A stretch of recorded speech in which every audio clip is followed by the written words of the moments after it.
मईशत की भी बात कर रहे थे, चारों अतराफ से सवालात जो हैं वो उठ रहे हैं। IMF नवंबर में टैक्स हदफ हासिल करने में नाकाम IMF का जो था वो हम रहे।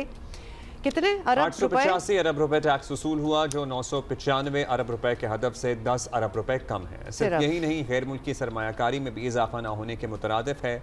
पाकिस्तानी बरामदात में भी खातिर खा इजाफा नहीं हो रहा। पाकिस्तान में टेक स्टार्टअप इकोसिस्टम भी कभी उभरता हुआ शोबा समझा जा रहा था, मगर अब ये भी बहरान का शिकार है। 2022 से 2025 तक 5000 से जायद जो हैं वो सॉफ्टवेयर डेवलपर्स बैरून मुल्क मुंतकिल हो गए हैं। जब हम आपको बताते रहते हैं ब्रेन ड्रेन, तो ये दीज आर द फिगर्स। और इसी तरह कई बड़ी फार्मा कंपनियां मुल्क छोड़कर गई हैं और कई ने अपना सेटअप जो है वो डेफिनेटली तब्दील कर लिया है। So let's talk about this, क्योंकि ये जो एग्जिट हो रहा है ना, that is also affected our economy.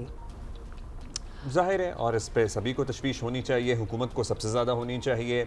SIFC के national coordinator lieutenant general Sarfaraz Ahmed ने बिजनेस कम्युनिटी से खिताब करते हुए एतराफ़ किया कि सुपर टैक्स के खात्मे और टैक्स की मजमूई शरह में कमी के बगैर मैन्युफैक्चरिंग सेक्टर में नई सरमायाकारी को राग़िब करना मुमकिन नहीं है। मतलब कोई भी आप देख लें, आपका रियल स्टेट का शोबा वैसे ही उसका भट्टा बैठा हुआ है। मतलब प्लॉटों की खरीदो फरोख्त तो आप छोड़ देना, डॉक्टर अली हसनैन ने हमें ज्वाइन किया है। डॉक्टर अली, ये हमारी ऑब्वियसली जो रिपोर्ट्स आ रही हैं they are not very encouraging. इस साल वैसे भी साल ख़त्म हो रहा है कि थोड़ी सी असेसमेंट की भी ज़रूरत है। क्या ऐसा हुआ है कि हमारे फिगर्स जो हैं दे आर फॉलिंग और IMF से भी डिमांड्स जो हैं वो थोड़ी सी बढ़ती चली जा रही हैं? हमारी अगर आप इकोनॉमिक पॉलिसीज़ को देखें तो हमने एक स्टेबिलिटी की डायरेक्शन में तो काम किया है और काफ़ी मुनासिब काम किया है। लेकिन जिस तरह की हम स्ट्रक्चरल रिफॉर्म्स की बात कर रहे हैं, मेरे नज़दीक अभी तक हमारे प्लान्स के अंदर एक डिस्कनेक्ट है, जिसके अंदर हम चाह कुछ रहे हैं और कर कुछ रहे हैं। और सबसे ज़्यादा इसके अंदर जो है हमारा एक्सटर्नल सेक्टर है, उसका वो एक इम्पॉर्टेंट मसला है। प्राइम मिनिस्टर अपने अक्सर इंटरवेंशंस के अंदर ये कहते हैं कि एक्सपोर्ट प्रमोशन हमारी टॉप प्रायोरिटी है। ये SIFC के जनरल साहब ने भी यही कहा, लेकिन हमारी पॉलिसीज़ जो हैं वो मेरे नज़दीक कम अज़ कम उस एक्सटर्नल ओरिएंटेशन के कंपैटिबल नहीं है फिल वक्त। और उससे हम जो हमारे पुराने ट्रेंड डेफिसिट के मसाइल हैं, हम उसके अंदर एक बार फिर हैं। मेरी समझ में ये नहीं आता कि हमारे पास प्रोफेशनल इकोनॉमिस्ट की टीम क्यों नहीं है कि जो काम कर रही है। इस वक्त आपके पास प्राइम मिनिस्टर ने अभी वर्किंग ग्रुप्स बनाए जिसमें बिजनेस कम्युनिटी के चंद अफराद को उसके अंदर शामिल किया है, लेकिन हमारी मिनिस्ट्रीज़ के अंदर की भी कैपेसिटी बहुत कम है टेक्निकल इकोनॉमिक एनालिसिस की और कंसेप्चुअली। बल्कि ये जनरल साहब की भी जो स्टेटमेंट थी, मैं वहाँ मौजूद था और मुझे उसके अंदर भी टेक्निकल फ्लॉज नज़र आए। और उसमें बुनियादी एक मसला ये है कि अगर आपने एक्सपोर्ट्स बढ़ाने हैं तो आपके पास दो मसाइल का आपने हल निकालना है। नंबर एक ये है कि आपका अपनी एक्सचेंज रेट के ऊपर कोई एक प्रिंसिपल्ड डायरेक्शन होनी चाहिए। पाकिस्तान में आपने देखा होगा अक्सर अखबारों में रियल इफेक्टिव एक्सचेंज रेट की बात की जाती है कि रियर जो है वो 100 है कि नहीं। रियल इफेक्टिव एक्सचेंज रेट जिस डेटा के ऊपर कैलकुलेट किया जाता है वो 15 साल पुरानी हो चुकी है। हमें अपने रियर को अपडेट करने की ज़रूरत है, उसके बगैर हम ये कंफर्म कर ही नहीं सकते कि डॉलर सस्ता है महंगा है। तो एक एक्सचेंज रेट का मसला है। सेकंड मसला ये है कि हमने जब तक हम अपना फिस्कल डेफिसिट कम नहीं करेंगे, हमारा ट्रेड डेफिसिट कम नहीं होगा। और फिस्कल डेफिसिट कम करने के लिए हमें अपने टैक्स नेट को बढ़ाना है। अगर आप इस हुकूमत के 3 साल गुजर चुके हैं और टैक्स नेट के ऊपर परफॉर्मेंस देखें, जो कि मुश्किल काम है माना, लेकिन उसके ऊपर कोई सब्सटैंशियल प्रोग्रेस नज़र नहीं आ रहा। और जो काम नज़र आ रहा है FBR की तरफ से, क्योंकि जाहिर है वो अपने टारगेट्स अचीव नहीं कर पाते।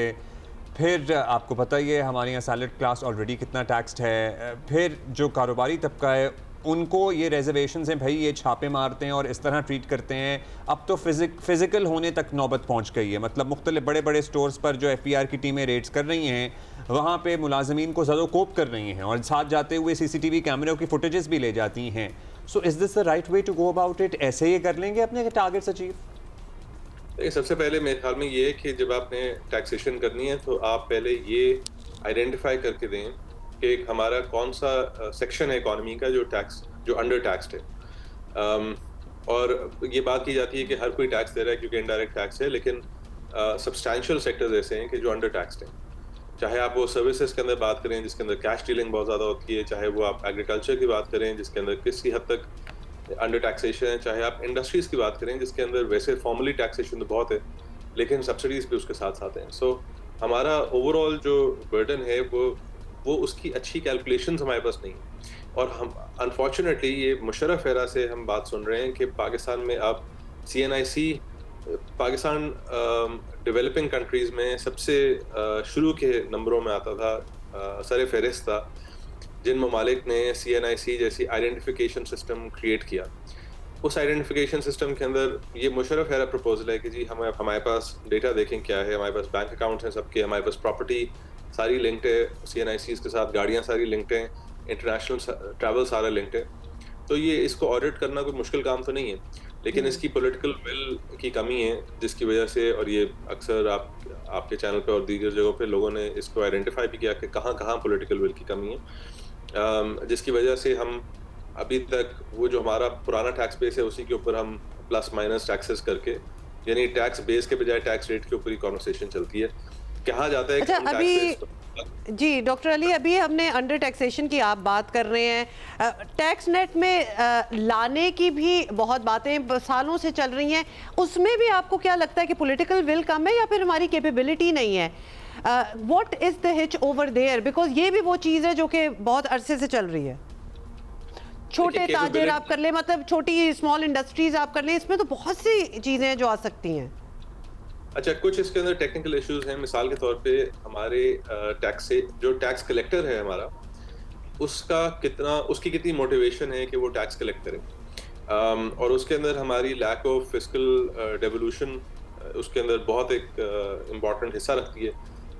जब केयर की गवर्नमेंट थी तो मैं एक कमेटी का हिस्सा था पंजाब के अंदर जो रेवेन्यू मोबिलाइजेशन कमेटी कहलाई जाती है। उसके अंदर जो आपके स्टेटस को पॉलिटिकल इंटरेस्ट हैं वो बहुत एक आप कह रहे हैं लो एनर्जी मुझे लगा कि हमारी एफर्ट है टैक्सेशन बढ़ाने की, और उसकी समझ इस तरह आती है कि जब आपको पता है कि एक फेडरेशन से ट्रांसफर आएंगे और सब्सटैंशियल अबाउट 85% हमारे जो प्रोविंसेस के एक्सपेंडिचर्स हैं वो फेडरेशन कलेक्ट करके दे रहा है, तो प्रोविंसेस आर नॉट इंटरेस्टेड कि वो बहुत ज़्यादा टैक्सेस कलेक्ट करें क्योंकि उनको फिर स्पेसिफिक टैक्स के ऊपर पॉलिटिकल हिट पड़ता है। टैक्स कलेक्ट करना किसी भी मुल्क में और किसी भी कॉन्टेक्स्ट में सियासी तौर पे महंगा पड़ता है सियासतदान को, तो वो उससे कतराते थे। लेकिन जो उसका अपसाइड है कि आपने टैक्स कलेक्ट किया और फिर आपने परफॉर्म करके दिखाया, वो फॉर वेरियस रीजंस यहाँ उनको इतना नजर नहीं आता। सो एक ये चीज़ है। लेकिन जो आपने बात की, देखें तकनीकी मसाइल को हल करना बड़ा आसान काम होता है। आप एक्सपर्ट को लेकर आते हैं, आप कहीं से कोई कॉन्ट्रैक्टर लेकर आते हैं, बाहर से एक्सपर्ट्स लेकर आ सकते हैं, लेकिन बुनियादी तौर पे पॉलिटिकल विल को हमने अभी तक फिगर आउट नहीं किया हुआ, और ये आज की नहीं, ये ख्याल में 4-5 दिहाइयों का मसला है। बहुत पुराना मसला है और ये भी नहीं समझ आ रहा ना कि अब भी कोई इसको हल करने में इंटरेस्टेड है कि नहीं है। बहुत शुक्रिया आपका doctor Ali Hasnain, thank you for being with us. और ये जब सूबों को ये पता है कि इतना पैसा विफाक से आ जाना है तो फिर वो क्यों एफर्ट करेंगे अपने टैक्स को कलेक्ट करने में, लेकिन इसका क्योंकि उसका पॉलिटिकल हिट उन्हें मिलता है, लेकिन इसका अगर अपसाइड देखें डॉक्टर साहब भी कोई इंसेंटिव देना चाहिए टू एक्चुअली डू इट। वो टैक्स ना सिर्फ कलेक्ट करें बल्कि फिर डेवलपमेंट पे खर्च भी करें,